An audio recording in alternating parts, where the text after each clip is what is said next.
নতুন সরকারের প্রথম বাজেট আয় ব্যয়ের ভারসাম্য না রেখে উচ্চাভিলাষী হচ্ছে। মূল্যস্ফীতি, কর্মসংস্থান, বিনিয়োগ বৃদ্ধির মতো বিষয় গুরুত্ব পাচ্ছে না বাজেটে। বিগত সরকারের বাজেট কাঠামো অনুসরণের সমালোচনাও করেন গবেষকরা। সকালে রাজধানীর গুলশানের একটি হোটেলে জাতীয় বাজেট 2026-27 রাজনৈতিক প্রতিশ্রুতি ও নাগরিক প্রত্যাশা বিষয়ক এক প্রাক বাজেট আলোচনায় এমন মন্তব্য করা হয়। গত অর্থবছরে রাজস্ব আদায়ের লক্ষ্যমাত্রা অর্জন হয়েছে ৮১%।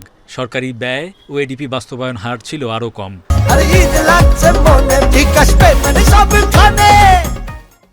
১৫ বছরে কর জিডিপি অনুপাত প্রায় ৯% থেকে কমে নেমেছে ৭%-এর নিচে। বাজেট বাস্তবায়নে বেড়েছে দেশি বিদেশি ঋণ নির্ভরতা। এমন অবস্থায় ৯,৩০,০০০ কোটি টাকা ছাড়াচ্ছে সামনের বাজেট। এসডিজি বাস্তবায়নে নাগরিক প্ল্যাটফর্ম মনে করে নতুন সরকারের বাজেট বাস্তবসম্মত হচ্ছে না। আমাকে ফাইন্যান্সিয়াল ডিসিপ্লিন আনতে হবে, কিন্তু আমার কতগুলো ফিসক্যাল নিডও রয়ে গেছে। সরকার প্রায় ৭ লাখ কোটি টাকা রাজস্ব আদায়ের লক্ষ্য ঠিক করতে যাচ্ছে। এর মধ্যে ১,৩০,০০০ কোটি টাকাই ঘাটতির আশঙ্কা গবেষকদের। তারা বলছেন এডিপির পুরোটাই ঋণ নির্ভর।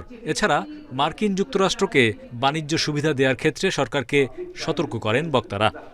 ৪,৯০০ প্রোডাক্টে ইউএস থেকে ইম্পোর্ট করলে আমাকে শূন্য শুল্ক করতে হবে। এখন আমি জানি না এই বাজেটে এটা নিয়ে তারা কি করবেন। যদি তারা শূন্য শুল্ক করেন, আমার কিন্তু অন্যান্য পার্টনার যারা আছে ওরা কিন্তু বলবে যে এই পণ্য তো আমিও বাংলাদেশে রপ্তানি করি, তো একটা দেশের উপরে শূন্য শুল্ক থাকবে আর একটা দেশের উপরে থাকবে না, এই জটিল প্রশ্নগুলো কিন্তু চলে আসবে। ট্যাক্স এনফোর্সমেন্টের ক্ষেত্রে এনবিআর এর সক্ষমতা বাড়ানো দরকার।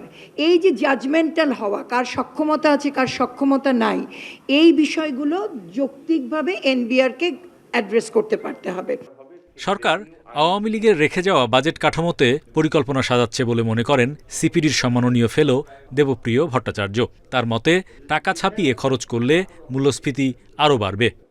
এই ১ কি ২ বছরে ভিত্তিভূমিকে স্থিতায়ন করার জন্য ওনারা সেই কৌশল কিন্তু নিলেন না। এইটা একটা বড় দুর্যোগ হিসেবে থাকবে। মূল্যস্ফীতিকে স্থিতিশীল করা যাবে এই বাজেটের ফলে। বিনিয়োগ বাড়বে, সুদের হার কমবে এই বাজেটের ফলে।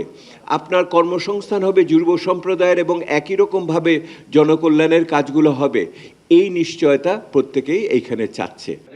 সরকারি বেশিরভাগ সংস্থা দক্ষতার সঙ্গে বাজেট বরাদ্দের টাকা ব্যয় করতে পারে না। তাদের জবাবদিহি বাড়ানোর তাগিদ দেন আলোচকরা। আমরা এক ধরনের জমিদারি প্রথার মধ্যে আছি। Hari Saha, independent news, Dhaka. প্রথম জমিদার